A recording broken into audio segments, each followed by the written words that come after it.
Bonjour et bienvenue dans la région de Bordeaux qui n'est habituellement pas réputée pour son eau, mais vous avez vu comme quoi ça peut changer. Et justement, on va voir que ça peut changer avec un modèle inédit chez Lexus, puisque c'est la plus petite voiture qui n'a jamais été fabriquée par la branche de luxe de Toyota.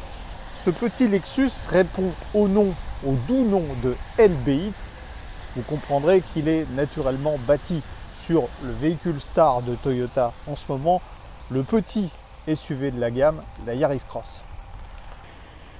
Même sous la pluie, il est plutôt joli ce mini Lexus avec cette livrée bronze.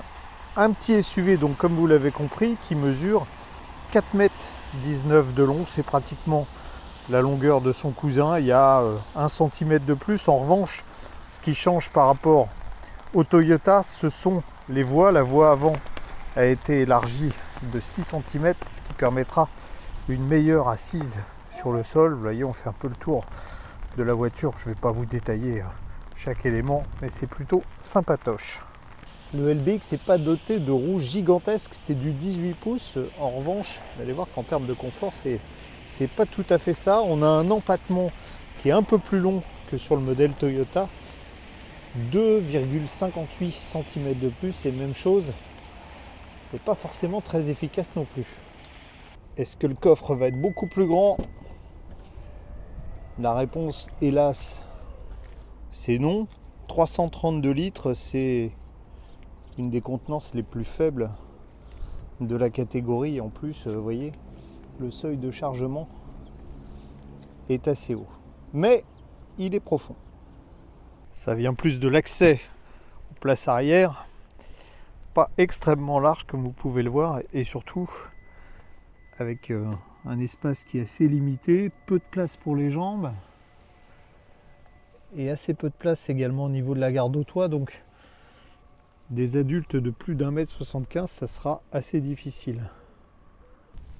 Sur ce LBX, la motorisation, c'est la dernière génération du plus petit moteur hybride Toyota, en l'occurrence un 3 cylindres, 1,5 litre essence qui développe 91 chevaux pour 120 Nm de couple. Il est équipé sur ce Lexus d'un arbre d'équilibrage, ce qui devrait lui permettre d'être plus discret.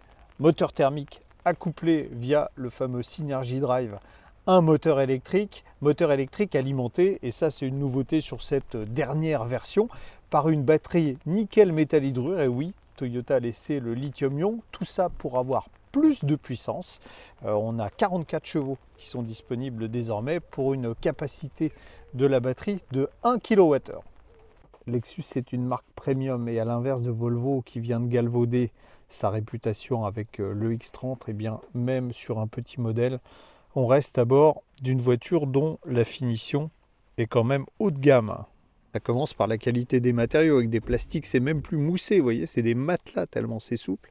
Et puis un bel habillement un peu partout dans l'habitacle, ici en pseudo Alcantara. Petit raffinement à ce niveau de gamme, les poignées électriques, on appuie, pas besoin de tirer, et voilà. Lexus n'a pas non plus cherché à réinventer le fil à couper le beurre, avec un tableau de bord qui est plaisant et complet, complété en plus sur cette finition par un affichage tête haute qui est assez lisible. C'est nouveau chez Lexus, on a une dalle de 12,3 pouces pour les compteurs. On peut évidemment changer la présentation. On notera que sur au moins 2 des 3, on a un contour, ce qui est assez rare sur un véhicule hybride. De part et d'autre du volant, on a des petites palettes qui peuvent surprendre parce qu'on a une boîte à variation continue. C'est le principe même du Synergy Drive de Toyota, et vous allez voir que pour limiter l'effet de patinage, eh bien, la marque a intégré des vitesses virtuelles. Grand écran central sur cette finition cool. Bon, c'est assez classique, mais au moins on n'a pas besoin de se perdre dans les menus. On a quelques boutons qui sont restés, des boutons physiques qui sont restés pour la climatisation. Un bouton pour le volume, vous allez voir qu'il a de l'importance parce qu'on a quelque chose que j'aime bien. Et ce que j'aime bien, c'est ça, c'est le système audio Mark Levinson. Mark Levinson, c'est un peu comme Lexus pour Toyota, c'est le haut de gamme de Harman, et ça marche vraiment très Très bien, écoutez.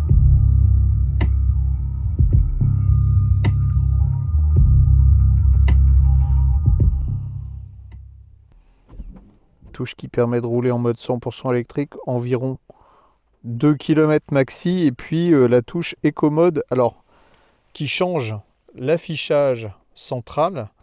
Vous voyez, ce qui est très marrant, c'est qu'en mode normal, on a un contour, ce qui est rare sur un modèle hybride. C'est suffisamment rare pour le préciser. Sur cette version haut de gamme cool, on a ici du vrai cuir aniline, avec d'ailleurs des très belles surpiqûres, et sur la partie basse du siège, un revêtement qui s'apparente à de l'Alcantara, mais qui n'en est pas, puisque c'est une marque déposée. Le problème, c'est que ce siège très agréable au toucher est en revanche un peu ferme au niveau de l'assise et du dos. Le surcroît de puissance électrique permet de démarrer en douceur, en mode tout électrique, mais bon, il suffit d'effleurer la pédale un peu plus. Et le moteur thermique se met en route, il est assez discret, c'est plutôt agréable à conduire comme la plupart des modèles, je vais dire Toyota, hybrides. Le défaut le plus prononcé que moi je sens tout de suite quand je monte à bord de cette voiture, c'est la sécheresse relative des suspensions. C'est un modèle qui a été conçu pour l'Europe, et j'ai l'impression que quand les Japonais conçoivent une voiture pour l'Europe, ils ont le sentiment qu'on est tous des pilotes de course, et c'est un peu ferme. C'est un peu ferme, d'autant qu'il s'agit d'une Lexus, et habituellement les Lexus sont plutôt des voitures souples, moelleuses, pour ne pas dire ouatées. Et là, on a un siège qui est raide, des suspensions, vous voyez, là je passe sur un ralentisseur, ça tape quand même un peu, et je suis assez déçu par cette suspension. C'est pas inconfortable, mais qui est quand même ferme. La contrepartie de cette relative fermeté, c'est ça, c'est qu'on a un comportement qui est plutôt vif, précis. On a une voiture qui vire bien à plat, une direction qui est précise, des freins, tiens, comme ça, on les teste, des freins qui sont à la fois mordants et progressifs, ce qui n'est pas si évident pour un véhicule hybride, donc un comportement plutôt dynamique. C'est une impression de dynamisme qui est confortée par le brio du moteur. Alors on va déjà accélérer un peu plus, vous voyez, vous avez compris, on a des rapports fictifs, vous avez vu, c'est comme si le moteur est passé une vitesse alors qu'on a une boîte à train épicycloïdale, donc qui fonctionne comme une variation continue, mais pour éviter le phénomène désagréable, du moins déjà à rythme dynamique comme celui-là, eh bien Toyota, enfin Lexus, allez, on va les appeler Lexus a doté la voiture de ces fameux rapports fictifs. On peut aussi utiliser les petites palettes au volant. Avec ces palettes au volant, on peut passer entre guillemets des rapports en manuel, vous voyez, comme ça. Hop. Bon, c'est pas tout à fait la même sensation qu'une boîte méca, mais c'est mieux que l'effet mobilette. On sent bien les 136 chevaux, hein. Bon, on a encore, quand vraiment on a le pied complètement tanké sur l'accélérateur, on a encore le moteur qui mouline, mais autrement, regardez. Hop, je passe des vitesses. Bon, voilà, mauvais exemple. De toute façon, on ne roulera jamais à ce rythme-là avec cette voiture-là. C'est pas du tout fait pour. Mais si par exemple vous êtes en montagne, ces palettes vont vous être utiles. Déjà pour avoir un peu plus de frein moteur dans les descentes, pour pouvoir adapter votre frein moteur. Et puis effectivement, moins casser les oreilles à la fois du pilote et puis des passagers. Bon, évidemment, c'est pas très significatif puisque il pleut quand même beaucoup, mais ce qu'on remarque, c'est que on a quelques bruits de roulement, pas de bruit aéro. À 110 km/h, on est à 67,1 décibels avec un revêtement pas extrêmement lisse, avec la pluie. Bon, on est sans doute 1,5 décibel au-dessus de ce que ça donnerait par temps sec. J'ai l'impression malheureusement que la pluie ne va pas s'arrêter pendant tout l'essai. Donc, quoi dire? Eh bien, un peu bruyant pour moi pour une Lexus qui habituellement sont plutôt des références en matière sonore dans l'habitacle. L'avantage c'est que vous voyez là on est à 2100 tours, c'est rare d'avoir un compte tours sur un modèle hybride et on n'entend pas le moteur, ça c'est plutôt une bonne chose. En ville, ce Lexus LBX s'en tire plutôt très bien avec d'abord une grande douceur de fonctionnement, ça c'est propre aux hybrides Toyota. Et puis surtout, regardez, on a parcouru 185 km, presque 200 km. Vous avez vu la consommation moyenne, 4,7 litres au 100. On a pourtant fait de l'autoroute, on a fait de la voie rapide à 110 km/h. Donc c'est une consommation très intéressante pour un véhicule qui certes est compact mais fait 1350 kg, développe 136 chevaux. Donc c'est pas du tout inintéressant, c'est je pense dans les SUV le plus économique de tous. Bon, on laisse de côté son petit cousin, ou on les met plutôt dans la même catégorie, son petit cousin Toyota. Le soleil a fini par revenir pour la fin de cet essai, ce qui va vous permettre de découvrir une autre de mes passions, puisque outre l'automobile, éventuellement le vin de Bordeaux, je suis aussi un amateur de sous-marins. Et vous avez derrière vous la base de sous-marins de Bordeaux de la Deuxième Guerre mondiale.